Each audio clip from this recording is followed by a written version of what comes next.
Ce programme vous est présenté par la région Grand Est. Le Crédit agricole Alsace-Vosges au service de nos territoires et de ceux qui y vivent.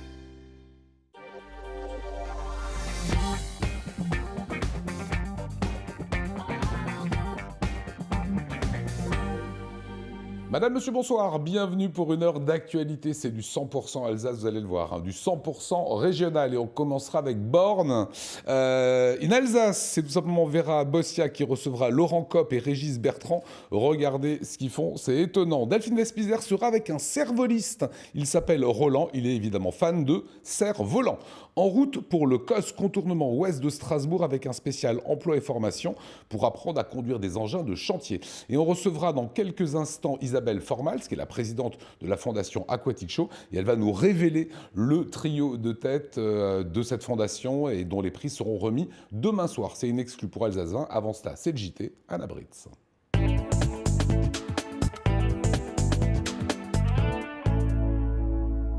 Bonsoir à tous, et dans l'actualité ce soir, un pacte pour l'emploi signé cet après-midi à Mulhouse. Objectif, rapprocher les entreprises et les quartiers prioritaires. Avoir son potager dans sa cuisine, c'est la tendance de ce printemps et les restaurateurs en raffolent. Un Strasbourgeois se lance dans l'aventure et puis rencontre avec des lycéens entrepreneurs. 157 équipes dans le Grand Est participent actuellement au championnat des mini-entreprises Entreprendre pour apprendre. Mais pour commencer, un mouvement de grève est annoncé dans les trams et bus de la CTS à Strasbourg, donc pour ce vendredi. Trams et bus circuleront avec des horaires et des fréquences modifiées, entre 6h et 20h seulement pour la plupart des lignes. Plus d'informations sur le site et l'application de la CTS. Et puis à noter que la circulation des bus et trams pourrait également être perturbée samedi en raison des manifestations prévues à Strasbourg, dont celle qui rassemblera les Gilets jaunes au niveau national. Former des jeunes issus de quartiers prioritaires et les recruter, c'est l'enjeu de la charte entreprise et quartiers renouvelée à Mulhouse cet après-midi.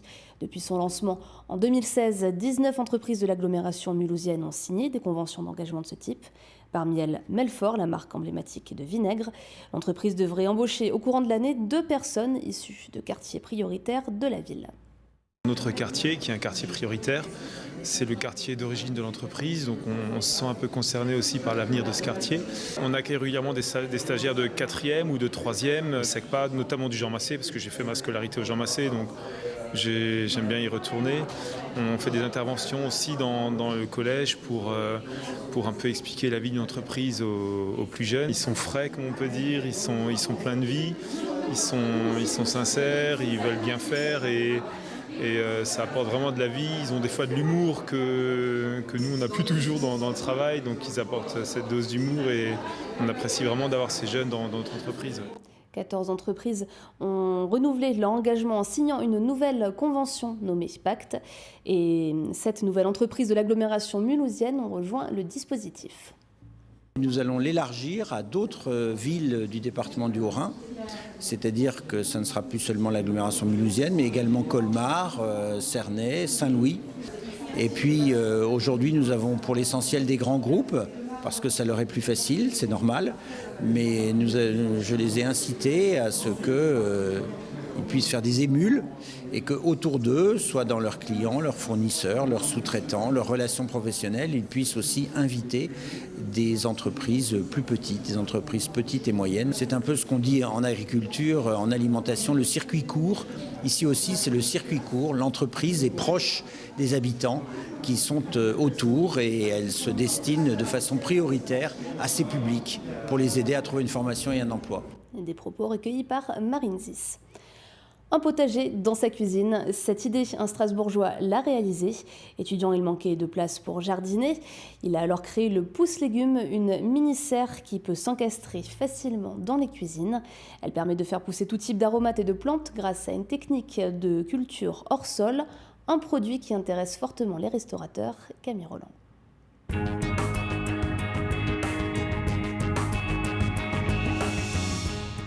Alors, bonjour les enfants. Bienvenue à Cuisine Aptitude. Alors moi je m'appelle Thibaut et ensemble on va faire un peu de cuisine et de la pâtisserie.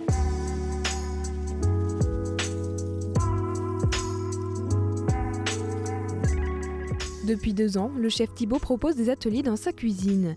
Mais aujourd'hui, une boîte un peu particulière est de la partie. À l'intérieur de cette mini serviolette, une douzaine de plantes poussent dans des pots.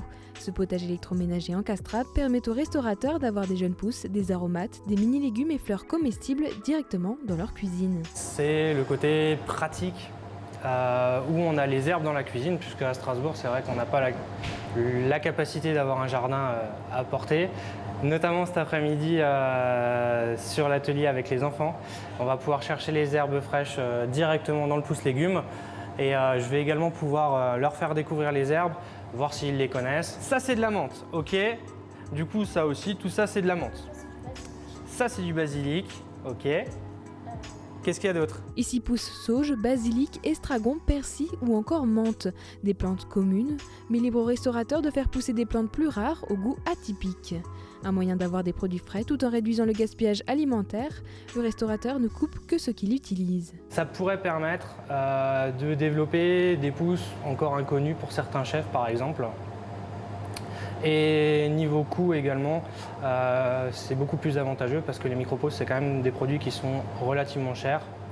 Donc de pouvoir les développer soi-même et les faire pousser soi-même, je pense que c'est vraiment une bonne chose. Comme ce chef, une vingtaine de restaurateurs de Strasbourg, Metz et Nancy testent le pousse-légumes, un produit qui sort tout droit de l'imagination d'un jeune strasbourgeois lorsqu'il était étudiant en faculté de pharmacie. L'idée de base du pousse-légumes, c'est déjà une problématique personnelle. Je voulais avoir un potager à la maison, mais j'avais pas de jardin, pas de balcon. Et la seule chose que j'ai trouvée, c'est de pouvoir l'intégrer dans ma cuisine. Et j'ai compris après qu'il y avait de réelles problématiques, surtout pour les restaurants, qui eux sont à la recherche de produits d'aromates qui coûtent très cher à l'achat et qui leur permettent d'avoir des produits frais directement à proposer à leurs clients. Et pour créer cet appareil électroménager, Anthony s'est entouré d'une équipe. 4 ingénieurs en conception, en électronique et modélisation ont ainsi conçu le produit en 1 an et demi. Son innovation principale, une technique de culture hors sol qui place les plantes dans des conditions optimales pour pousser plus rapidement. On utilise ce qu'on appelle nous l'hydroponie, donc c'est un mot un peu barbare en fait, c'est une technique de culture hors sol où les racines elles baignent dans une solution nutritive. L'utilisateur, ce qu'il a à faire, c'est tout simplement choisir une des zones dans le pousse-légumes, de prendre un pot, de mettre un substrat avec les graines directement dans le pousse-légumes, de sélectionner la variété et d'activer le cycle de culture directement sur l'application. C'est vraiment un produit où on est totalement autonome. C'est-à-dire qu'on ne s'occupe pas de l'arrosage, on ne s'occupe pas de la lumière, de la luminosité, de l'humidité, de la température, des nutriments, le pH également qui est important. Tout ça, c'est contrôlé par le pousse-légumes. Et la jeune pousse porte bien son nom. Elle a été lauréate du concours étudiant entrepreneur innovant du générateur de start-up Semia. Actuellement, le produit est en phase de test avant sa commercialisation prévue d'ici l'été 2020. Ils sont lycéens mais aussi entrepreneurs. 2500 élèves de la région Grand Est participent depuis le début d'année au championnat des mini-entreprises Entreprendre pour apprendre. À une dizaine de jours de la finale régionale, Cécile Mott s'est allée à la découverte d'une de ces mini-entreprises. Son créneau, remplacer le coton démaquillé par une version réutilisable.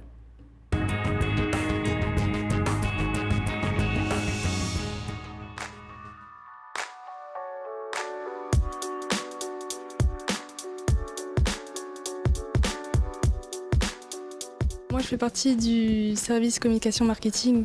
Dans l'entreprise, je fais partie du secteur commercial. Alors, je suis responsable communication et marketing.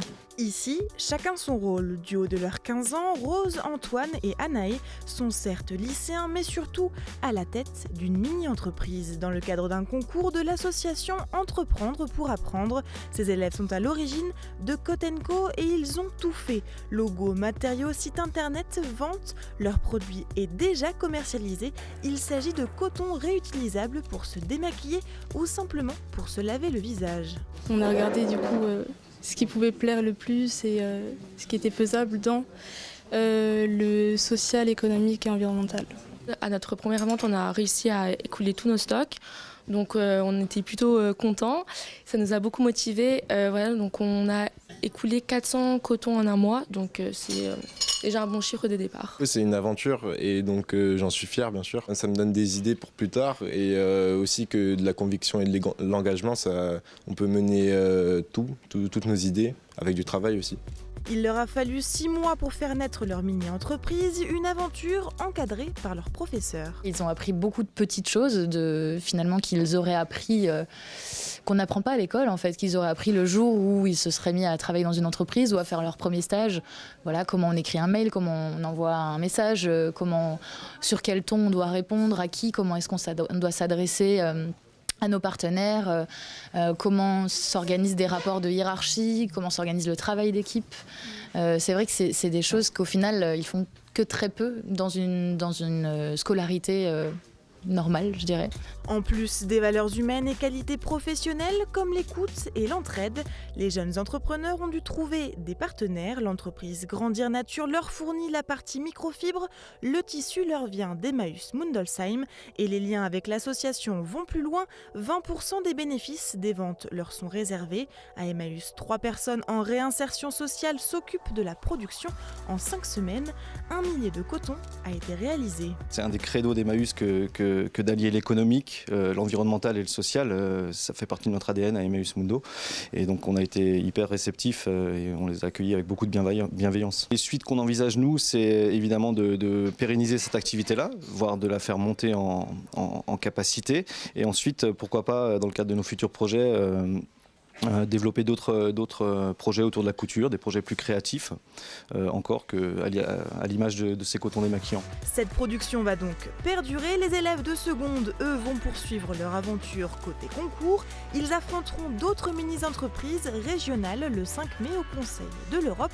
S'ils sont sélectionnés, ils participeront ensuite au championnat national et pourquoi pas même remporter le championnat européen des mini-entreprises.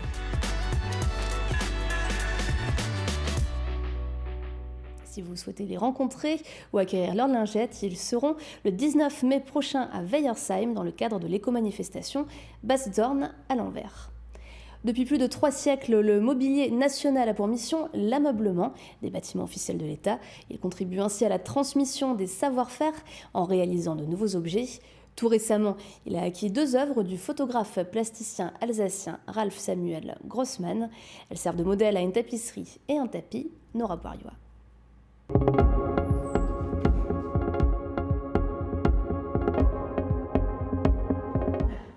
Le mobilier national de Paris est une étape régulière du quotidien de Ralph Samuel Grossmann.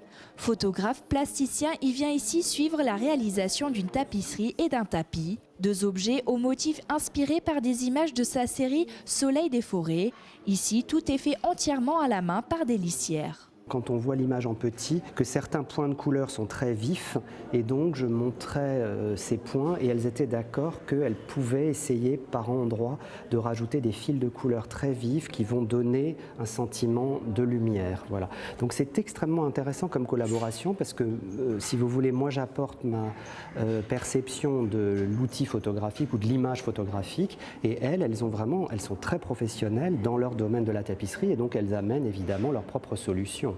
Ralph Samuel Grossmann consacre son travail au paysage et à l'impact de la science dans notre perception de la nature. Originaire de Strasbourg, il a passé son enfance dans le Grand Ried d'Alsace et c'est de là que lui est venue son envie de découverte et de voyage. Ce que je trouve intéressant dans le paysage, c'est qu'à la fois on le voit, mais lorsqu'on le parcourt, tout d'un coup on découvre des choses qu'on n'avait pas vues lorsqu'on l'a regardé, je dirais, un peu à distance.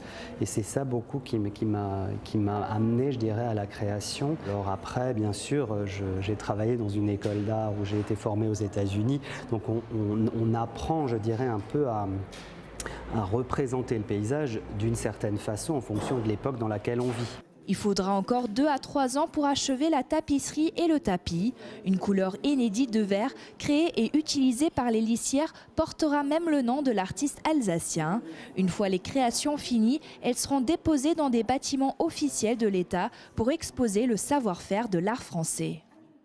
RGDS, partenaire des Alsaciens qui s'engagent. Et place à l'image du jour, Olivier Anne. C'est la grande tendance culinaire de ces dernières années et il ne faut surtout pas la confondre avec les fast-food, vous allez les vexer. Agno va accueillir le week-end prochain son premier Food Truck Festival. Une vingtaine de véhicules pour découvrir des plats asiatiques, mexicains ou italiens et évidemment des burgers et de la cuisine locale. À le houblon de Agno, samedi jusqu'à 22h et dimanche jusqu'à 20h, avec également des animations musicales.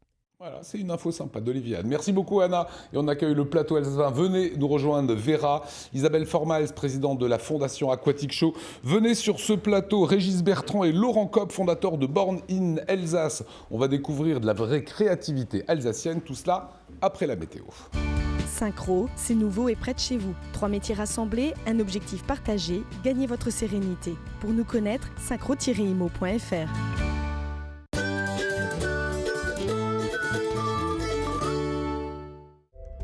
Bonjour à tous et bienvenue sur Alsace 20, une journée de jeudi comme on les aime, avec du soleil et ce, dès votre réveil, absolument partout en Alsace ainsi qu'aux frontières rhénanes. Les valeurs dans la matinée, 7 degrés et ce sera du côté de Saint-Jean-de-Saverne ou encore à Mulhouse, 8 degrés de Wissembourg jusqu'à Strasbourg, 9 degrés cette fois-ci à Colmar ainsi que chez nos voisins de la région du Bade-Württemberg. Votre après-midi est bien encore sous le soleil, profitez-en bien et les valeurs dans l'après-midi, eh bien elles seront très agréables. 24 degrés, ce sera la maximale à Brumath, Mulhouse ou encore Pratteln, 23 degrés à Colmar ainsi que chez nos voisins de la région du Bade-Württemberg et 22 degrés dans le col de Saverne. Votre journée de vendredi, catastrophique puisqu'il fera très couvert et les valeurs iront jusqu'à seulement 13 degrés dans votre après-midi. En ce jeudi, nous célébrons les marques. Bonne fête à tous. Le soleil se lèvera à 6h20 pour nous dire au revoir à 20h34. Excellent moment à tous sur Alsace 20 et j'ai le plaisir de vous retrouver dès demain.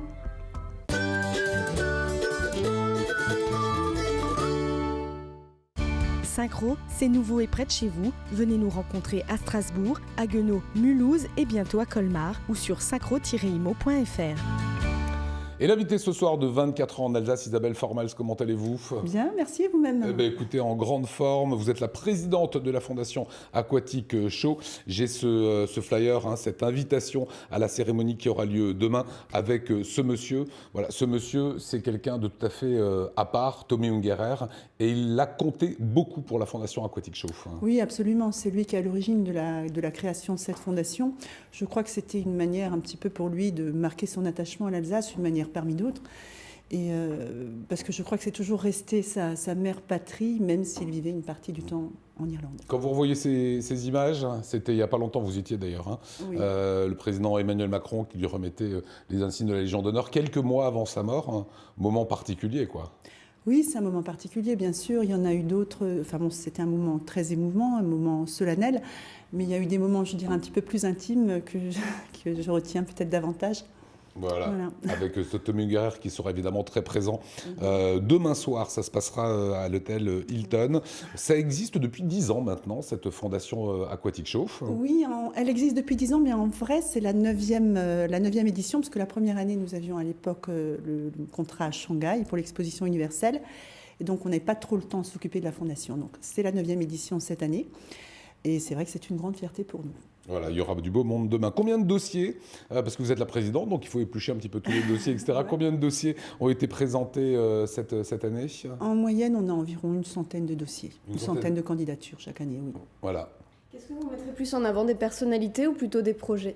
Alors ça, je dirais que c'est selon, mais en même temps, c'est intimement lié, c'est-à-dire que sans l'enthousiasme, la persévérance, voire parfois la dose d'inconscience de certains porteurs de projets, je crois que des dossiers, même très bons, n'existeraient pas. Bon, les garçons de Born in Alsace, vous avez compris. Oui, on a bien ça peut concourir.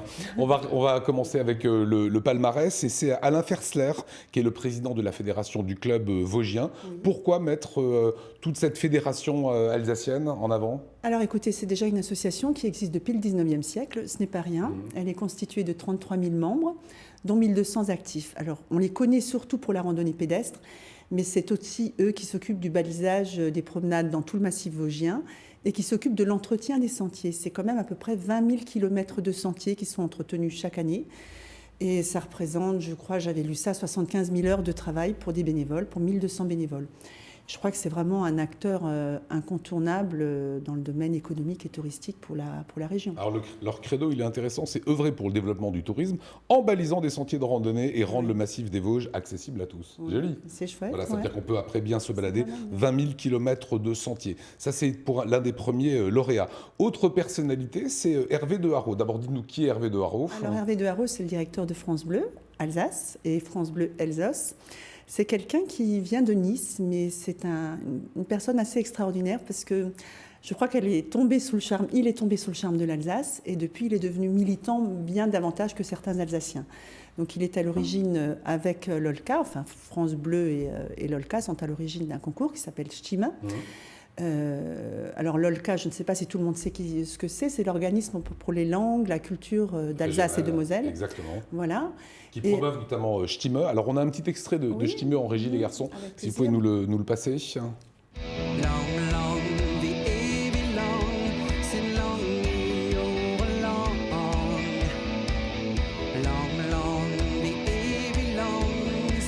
Voilà, nous l'avons même reçu la semaine dernière. Ça, pour vous et pour la Fondation Aquatic Show, c'est important. Ça représente l'Alsace, assez novatrice, parce que musicalement, en plus, c'est très sympa. C'est ça qui est assez intéressant, parce que vous savez, on a une image assez ringarde parfois de l'Alsace et de l'Alsacien en général, de l'Alsacien en particulier, pardon. Et justement, les chanteurs qu'on découvre sont assez étonnants. Ils sont très intéressants, sont très dans le coup, je dirais. Ils font revivre l'Alsacien aussi. Absolument. C'est une façon de faire redécouvrir au public de jeunes talents, ou des talents moins jeunes d'ailleurs, puisqu'il n'y a pas de limite d'âge. Ça s'adresse à un public, enfin disons, les candidats sont des amateurs ou des semi-professionnels, donc il n'y a ni limite d'âge, ni genre musical. Ça peut très bien être une création musicale ou une reprise. La seule condition, c'est de chanter en alsacien ou en plate. Et je vous assure qu'il y a vraiment des gens qui sont très intéressants, que peut-être vous auriez envie de diffuser. Et Hervé de Haro, puisqu'il aura demain l'un des prix, en tant que directeur de France Bleu, a porté tout cela. Et on arrive à Pierre Loeb. Pierre Loeb, on l'a reçu il y a quelques temps aussi, absolument. Président de l'association Vision à Strasbourg. Alors vous le voyez, et vous le voyez avec son petit Tommy. On en parlera dans un petit instant de ce Tommy. Pourquoi Pierre Loeb ? Alors Pierre Loeb, donc il a créé une association il y a environ 2 ans. Il est entouré d'une trentaine de bénévoles. Et son idée, c'est de créer justement une boîte à idées qui permet à chacun d'entre nous d'émettre un avis sur toutes les thématiques possibles et imaginables. Pour ce faire, 2 supports. Donc le premier, c'est une application que vous pouvez télécharger sur votre téléphone mobile, Vision Strasbourg, qui est gratuite. Et le petit robot Tommy, mais je ne voudrais pas squeezer la question. Non, voilà, qui sera placé dans des endroits stratégiques à Strasbourg et qui est d'ailleurs déjà en place à l'hôtel Boma, rue du 22 novembre et à l'espace. Comme ça, et on pose ses questions. Voilà, on murmure à l'oreille de Tommy. D'ailleurs, demain soir, pour la soirée de la Fondation, c'est là une exclue Aquatic Show. Fondation Aquatic Show, il y aura un petit Tommy, les gens pourront le tester ou en tout cas lui soumettre leurs avis.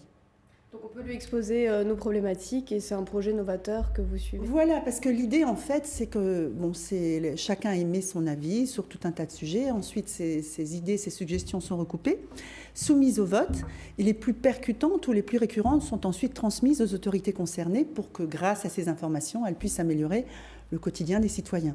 C'est d'ailleurs une application qui pourrait à terme aussi s'adresser aux grandes entreprises, aux très grandes entreprises, pour permettre de garder du lien entre la direction et les collaborateurs. Donc si tu veux des terrasses chauffées à Strasbourg, voilà. Tu appuies, tu dis je voudrais des terrasses chauffées à Strasbourg. Si chez Alsace Vin, ils ne sont pas gentils avec vous, il faut absolument... Non, ça c'est pas du tout Tommy, ça n'a rien à voir. Allez, une petite dernière, c'est l'une des fondations les plus généreuses en termes de prix, la Fondation Aquatic Show, des prix de l'ordre de 10 000 €. C'est plus qu'un coup de pouce, là, ça permet de faire vraiment éclore des projets. Oui, alors l'idée, on se positionne en tant que mécène et en tant que tel, on n'attend pas de retour sur investissement, même s'il va de soi qu'on choisit des projets auxquels nous croyons. Mais on souhaite que notre mécénat reste ouvert, spontané, à l'écoute des autres et surtout témoigne de notre attachement pour l'Alsace. Ceci dit, si je peux me permettre une petite précision, il y a 3 prix qui sont dotés de ce montant-là. On soutient cette année 12 autres projets qui ont des montants moins importants. Mais il y en a qui bénéficient. 12 autres encore, oui, absolument. Merci Isabelle, vous restez avec nous ? Avec plaisir. Alors on va marquer une petite page de pub, comme on dit, et on retrouvera Vera, Delphine Vespizer, et En route pour le Coste, et on parlera aussi d'emploi ce soir, c'est important, c'est après ça.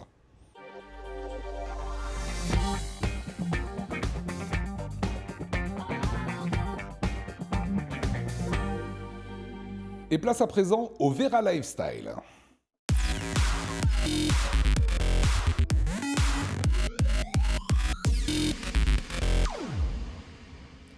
Salut Bissam. Alors ce soir nous allons parler d'une marque alsacienne, ça s'appelle Born in Alsace, c'est une marque badass. Avec nous ce soir Régis et Laurent, bonsoir. Bonsoir. Alors vous êtes associés mais aussi cousins, comment est né ce projet, racontez-nous. Alors le projet, il a pris sa source déjà il y a quelques années. Régis et moi ainsi que nos 2 cousins, parce qu'on est 4 cousins en fait dans cette aventure. parce qu'en fait c'est avant tout une aventure humaine. Et on a toujours souhaité faire quelque chose, entreprendre ensemble, tous les 4. Mais forcément, quand on est un peu plus jeune, on ne sait pas forcément par quel bout commencer.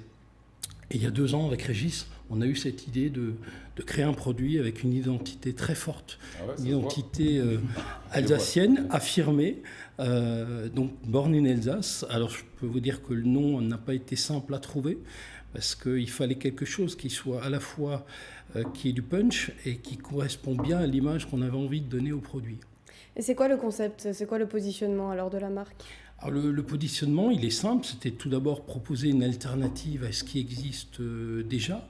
Ne pas rentrer dans le cliché, dans le côté un petit peu ringard que j'ai entendu tout à l'heure.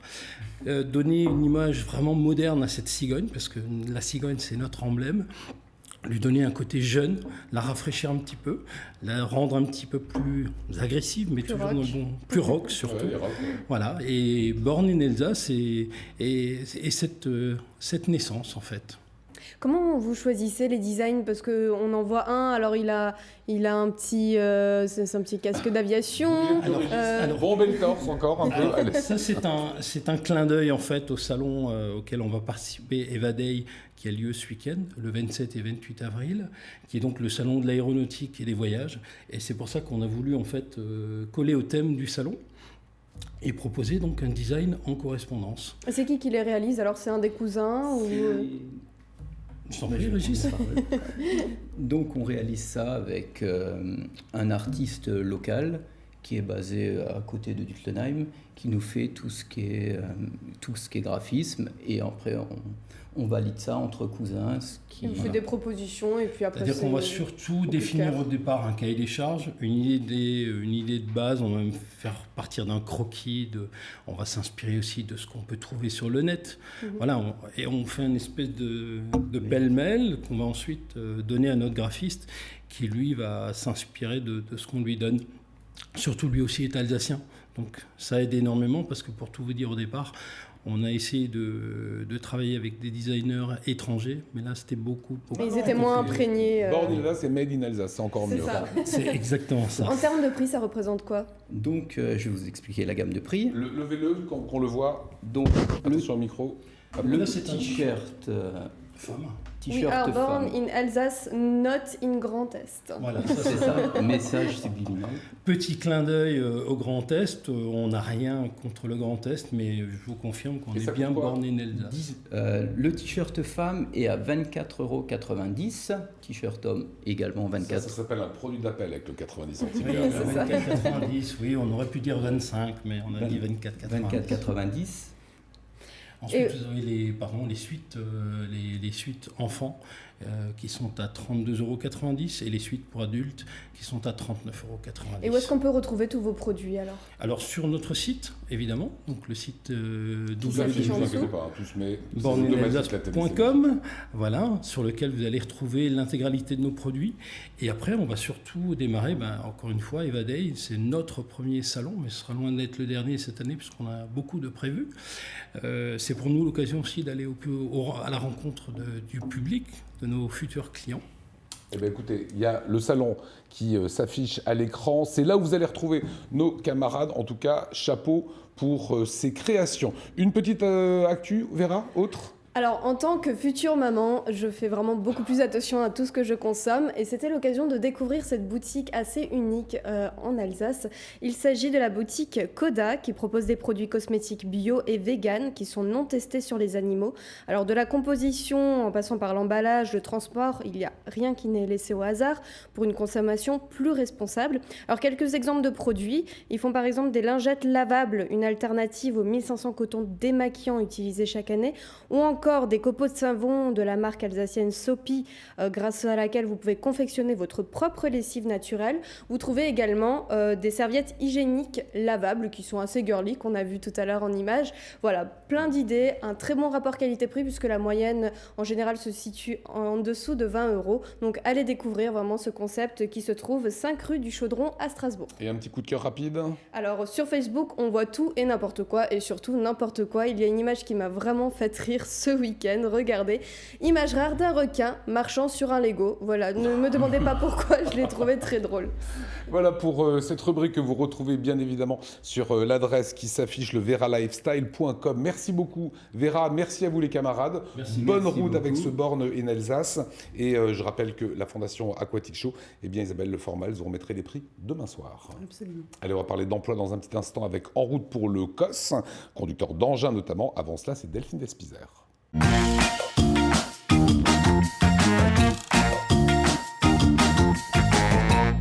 Salut Pédinter et bienvenue à UFOLS. Aujourd'hui, émission ensoleillée et je suis avec Roland. Salut Roland. Salut Delphine. Comment ça va? Très bien, très bien. Alors dis-moi, toi ta passion, c'est les airs, le cerf-volant. La liberté, Ouais. la nature. Voilà. Comment est-ce qu'on appelle quelqu'un qui fait du cerf-volant? Donc ce sont des cervolistes. Un cervoliste, deux cervolistes, Deux cervolistes, voilà, c'est... Trois cervolistes. Trois cervolistes. Quelles sont les principales qualités pour être un bon cervoliste justement? Il faut donc beaucoup de patience, Oui. beaucoup donc, de travail sur le terrain et des vents favorables. Quand on a un cerf-volant en main, ça matérialise un peu le vent, donc on dompte un peu le vent avec, à travers une toile. Aujourd'hui, si on veut faire du cerf-volant en Alsace, tu en es par exemple le représentant, on peut en faire. Bien sûr. Il y a une association aussi. Oui, donc il y a une petite association qui est dans le secteur, ça s'appelle les Bretzeller. Ok, et eux, ils organisent des manifestations. Là, ils organisent des sorties, disons pas vraiment des manifestations, mais des sorties, donc on se donne rendez-vous à un endroit, et puis on vole tous ensemble, et puis Ok. voilà. On monte, à droite, à gauche, droite, et après. C'est parti, on va essayer, voilà. Et donc là, on fait un enchaînement de figures, c'est ça? Voilà, donc voilà, ça c'est la tortue. Ok. Donc voilà, ça flotte un peu comme une feuille morte. Hein. Et Voilà, donc, quel est le principe avec la tortue? Il y a un lien avec une feuille morte? Ouais, mais si tu veux, c'est les bases en fait du freestyle. Hein. Après, il y a le fade. Donc le fade, c'est le cerf-volant sur le ventre, comme ça, donc à l'envers, Ouais. qu'on fait flotter également. Comment est-ce qu'on remarque si c'est une figure ou si c'est juste le truc qui fait ce qu'il veut? Ça c'est un peu, la question, c'est le vent qui est... Et Là en ce que plus- je fais, je me bats en fait avec le vent pour pouvoir garder mon cerf-volant très stable, pour pouvoir réussir à faire les figures. C'est le Donc dieu là, du vent. par exemple, voilà, Roland, la c'est le dieu du tortue, vent. donc la tortue, on y arrive bien. Hein. Là, je monte et puis je pars comme ça. Et en plus, il faut savoir courir vite. Ah ouais. Non, c'est loupé.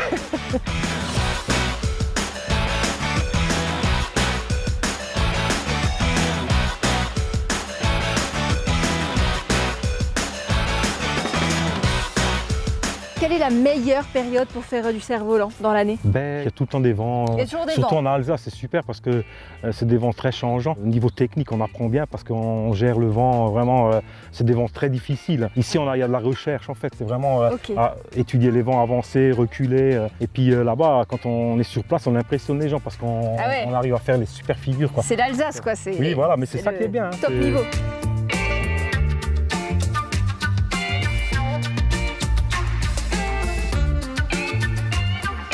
Toi, David, tu es spécialisé en En monophile. monophile et en 4 Et fils. en 4 fils, 4 lignes, comme on appelle, ouais. Toi, t'as pas t'as pas la juste mesure. Toi, c'est soit un fil, soit 4 Voilà, fils. moi je pratique tout ce qui vole. Ok. Ce qui est intéressant, c'est que là, c'est vraiment comme on s'imagine un peu le cerf-volant. C'est ce qu'ils ont en Inde, au Pakistan. C'est les premiers cerfs-volants, c'était les monophiles. Qu'est-ce qui te plaît, toi, dans le cerf-volant? Alors moi, c'est la convivialité, en fait. C'est un milieu qui est très ouvert, où on rencontre beaucoup de monde. On vient, on s'installe, on vole avec les copains. On essaye de faire des figures ensemble et on passe un bon moment à l'air libre.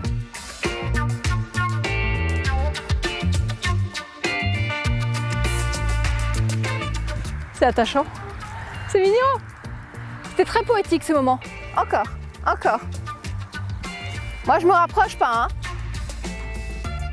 Allez, vas-y, David. Ouais, presque. Ouais. Est-ce que c'est plus difficile de faire du casse-fil? Alors c'est complètement différent. En fait, avec du 4 fils, on peut faire du statique, Hmm. comme différentes figures. C'est très précis. Ah ouais. On peut le poser sur une main, on peut le poser sur la tête des enfants, retirer leur casquette avec.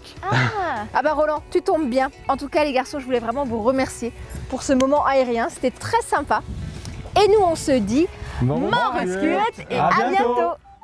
Et donc Roland, le cerf-volant, Oui, ça va? T'es détendu? Ah bah là, il y a du vent. Ouais. Il y a du vent pendant les interviews et qu'est-ce qui se passe? Mort rescuette et à bientôt. Ils sont loin, hein? Ils sont loin, ils ont peur de moi je crois. Hein?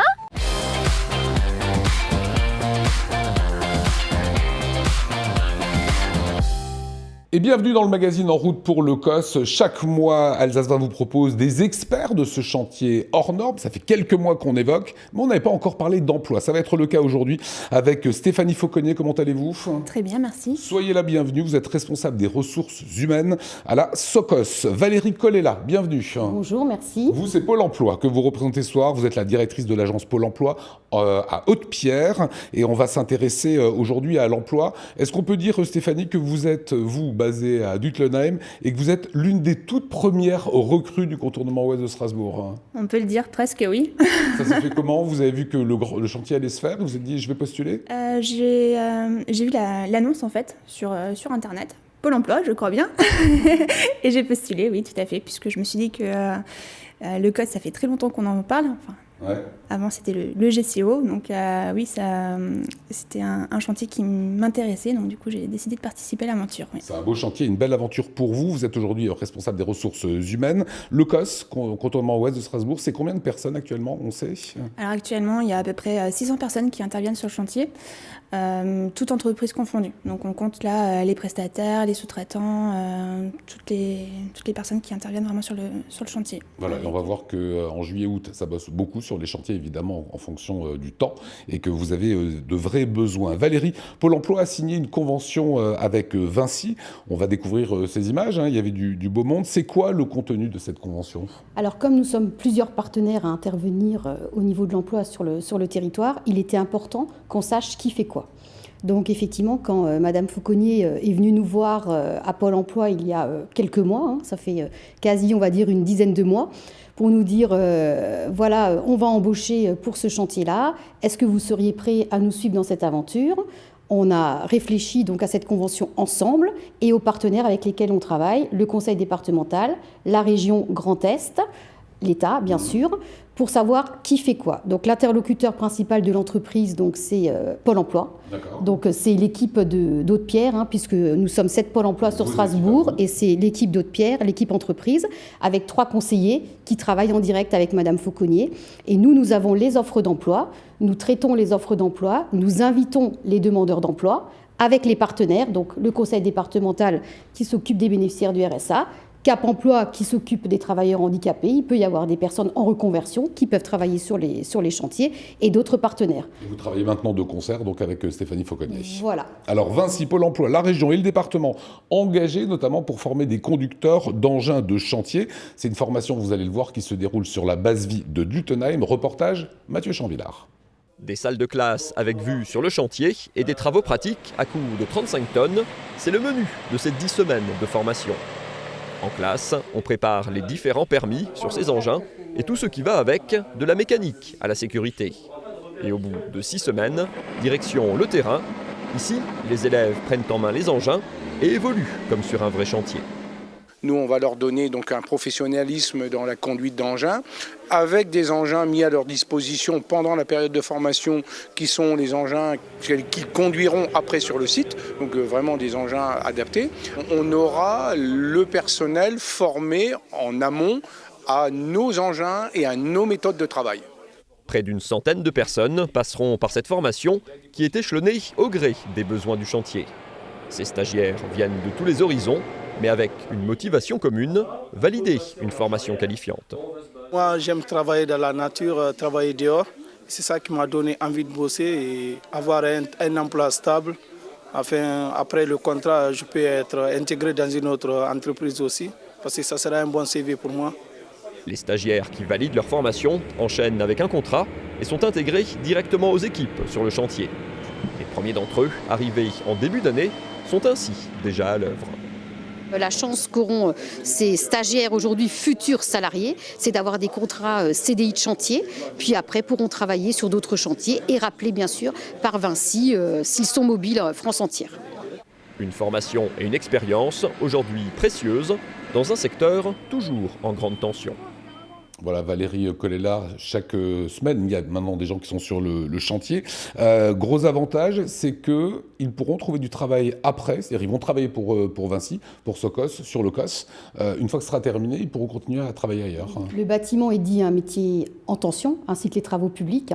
Le métier en tension, ça veut dire plus d'offres d'emploi que de demandeurs d'emploi.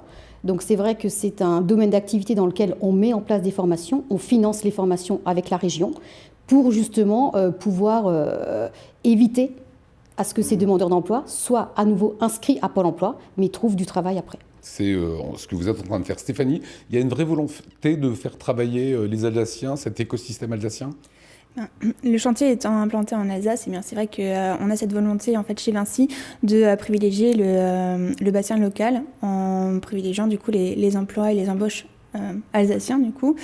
Et Le gros avantage en fait de ces formations que vous faites, c'est que ils connaissent parfaitement vos méthodes de travail, vos process, quoi. Tout à fait, puisque comme on l'a vu tout à l'heure, en fait, ils sont formés à nos engins, par exemple, avec nos tuteurs, nos formateurs, et donc ils seront complètement performants pour intégrer notre chantier. Parce que les engins sont différents de chantier à l'autre ou d'entreprise à l'autre, c'est ça ? Voilà, tout à fait. Toutes les entreprises n'utilisent pas les mêmes engins. D'accord. Alors, on a découvert qu'il y a de la théorie. Il y a également 2 CACES, qui est le certificat d'aptitude à la conduite en sécurité, qui est nécessaire évidemment pour la conduite de ces énormes engins de chantier. C'est important pour la suite, pour ces demandeurs d'emploi. Ils auront le diplôme qui leur permet de bosser partout. Bien sûr, parce qu'en fait, sans CACES, vous ne pouvez pas monter sur ces engins de chantier, donc c'est obligatoire. Donc c'est vrai qu'une entreprise qui cherche des demandeurs d'emploi ou des futurs salariés ayant ces CACES-là, s'ils les ont déjà, c'est tout bénéfice pour eux. Et on a entendu dans le reportage, le CDI de chantier, on va juste expliquer, CDI de chantier, c'est quoi ? Alors, c'est comme un contrat à durée déterminée finalement, mais comme on n'a pas de date de fin d'intervention sur le chantier, eh bien, du coup on appelle ça un contrat à durée indéterminée de chantier. En fait, leur activité chez Vinci s'arrêtera au moment où leur activité sur le chantier prendra fin. Ça peut être 2020, 2021 ou 2022 selon. C'est ça. Voilà, et c'est très fréquent sur certains chantiers où on construit des bateaux, de se dire on ne sait pas si on aura une autre commande par la suite. On dit souvent que travailler sur un chantier, c'est un petit peu comme une famille, et parfois, vous allez le voir, c'est un peu la réalité aussi, à l'image de ce père et ce fils qui travaillent ensemble. Regardez. Sur un tel chantier, le conducteur de travaux, c'est un peu le chef d'orchestre, celui qui dirige les hommes et répartit les machines sur les différents sites. Et le credo de Philippe Pellegrin, c'est de mélanger les talents et les profils. Et c'est plus un mixage de jeunes et d'anciens, de débutants avec des gens qui connaissent bien leur métier dans tous les domaines, c'est-à-dire conducteur d'engin, chef d'équipe, chef de chantier. Et en fait, je suis là, c'est pour essayer d'orchestrer un peu tout ça. Car ce métier s'apprend aussi largement ici, sur le terrain, d'où l'importance de la transmission du savoir au sein d'une équipe. Pas toujours facile quand on n'a que 20 ans et qu'on arrive sur un tel projet dans le cadre de sa formation. Au début, c'est toujours compliqué quand on ne connaît pas les personnes, surtout quand on a 20 ans. Donc c'est assez compliqué de leur donner des ordres, de devoir aller vers eux, surtout quand certains ont le double de votre âge. On peut croiser un peu de tout. Il y a des personnes qui sont en reconversion, essentiellement. Comme là, je travaille avec une personne qui était dans le ménage, par exemple, il y a encore 2 mois de ça. Donc, c'est un discours qu'il faut l'adapter en fonction des personnes et je trouve ça vraiment intéressant. Élève de l'école d'application au métier des travaux publics, Baptiste est en effet le fils de Philippe, le boss du terrassement sur le chantier. La transmission familiale vient alors s'ajouter à l'apprentissage du terrain. Il nous a toujours suivis sur les chantiers. Donc après, il a choisi la même voie que moi sur le terrassement. Après, c'est plus son envie, pourquoi il a pris cette branche-là. Il aurait pu prendre du génie civil ou autre. Maintenant, moi, je suis bien content de l'avoir avec moi. Et puis, voir s'il évolue bien, c'est extra parce qu'on est directement sur le chantier ensemble et ça peut être utile. Voilà, terrassiers de père en fils. Vous les connaissez tous, les salariés? Je ne les connais pas tous, mais eux particulièrement, oui, quand même. L'été approche, on le disait, qui est vraiment la période propice pour travailler sur un chantier. Là, les formations vont s'intensifier. Quels sont vos besoins maintenant en personnel? Celles et ceux qui nous entendent, qui auront envie de travailler pour vous, on fait quoi? Alors, toutes nos offres d'emploi sont visibles sur le site de Pôle emploi. Donc, on peut retrouver en fait toutes les différentes fiches de poste qui sont ouvertes. Donc, on va rechercher des conducteurs d'engins, des maçons coffreurs, des poseurs de canalisation, des manœuvres. Toute personne finalement qui est peut-être qui a une certaine compétence en fait sur les métiers du TP ou qui est tout simplement motivée pour venir travailler chez nous. Ça veut dire quoi, Valérie? Si on devait rebondir sur ce que disait Stéphanie, vous allez organiser des réunions prochainement? Alors on a des réunions d'information donc collectives à Pôle emploi Haute-Pierre tous les 15 jours, avec la présence effectivement de Stéphanie Fauconnier et puis de son équipe, ce qui permet d'expliquer d'abord le métier, d'expliquer l'entreprise. Donc si vous voulez, les personnes viennent, l'offre d'emploi est sur pôle emploi.fr, on la diffuse également sur les réseaux sociaux. Ce n'est pas une obligation de venir. Ils viennent. Certains, effectivement, à l'issue de l'explication, je veux dire, de l'entreprise des embauches, peuvent quitter la salle sans obligation de rester. Et ceux qui sont vraiment motivés et intéressés passent un entretien individuel. C'est vraiment une chance pour tous. Il y a bien sûr une appétence pour les travaux publics, ce qui est normal. Mais comme on l'entendait dans le reportage, une personne, vous voyez, du nettoyage a pu rebondir sur un job et travailler dans les TP. Si on est motivé, on peut y arriver. Un petit mot sur les frais de mobilité, ils sont pris en charge? Oui, pendant la formation, donc on avait décidé ça ensemble et Pôle emploi du coup a une enveloppe pour les frais à la mobilité. Étant donné que la formation se déroule sur le site de Duttlenheim, il y a quand même donc le train, mais certains sont demandeurs d'emploi de longue durée ou sont bénéficiaires du RSA. Ils ont déjà la volonté d'aller en dehors de Strasbourg jusqu'à Duttlenheim, donc les frais de repas et de mobilité sont pris en charge. Allez, une petite dernière question pour vous, Stéphanie. Les femmes dans tout cela, est-ce qu'elles sont intéressées à ces postes de conducteurs d'engins? Parce que j'en ai pas vu beaucoup. En effet, il n'y en a pas beaucoup. J'en ai trouvé quelques-unes qui sont intéressées. On l'a vu très rapidement sur la vidéo, c'est Adeline, une jeune femme qui était vraiment très motivée pour devenir conductrice d'engin. Elle a fait la formation et c'est une de nos meilleures conductrices. Donc les postes sont évidemment ouverts aux femmes. C'est pas le métier d'homme, ce que vous dites. Les gens pensent que c'est un métier difficile. Conducteur d'engin, c'est vrai que ce sont des gros engins, mais une femme est tout à fait capable de conduire en fait des engins. Un engin comme celui-là. Voilà. Merci en tout cas à Valérie, Stéphanie d'être venue nous éclairer comme ça sur l'emploi. Il y a combien de postes à pourvoir d'ici juillet? 80, 90 En formation, aide-coffreur et conducteur d'engin, à peu près 90 postes en formation. Et je vous disais tout à l'heure qu'on est à 600 actuellement. À l'été, on va arriver à peu près à 800 personnes sur le chantier. Donc il y a du boulot, c'est bien noté. Merci en tout cas à vous. On s'intéressera aux déviations qui sont mises en place, aux signalisations qui sont mises en place. Ça sera pile poil pour le numéro de fin mai. Si vous avez des questions à poser, il y a ce mail qui s'affiche à l'instant. Un grand merci. On se retrouve en tout cas pour le COS le mois prochain. Salut.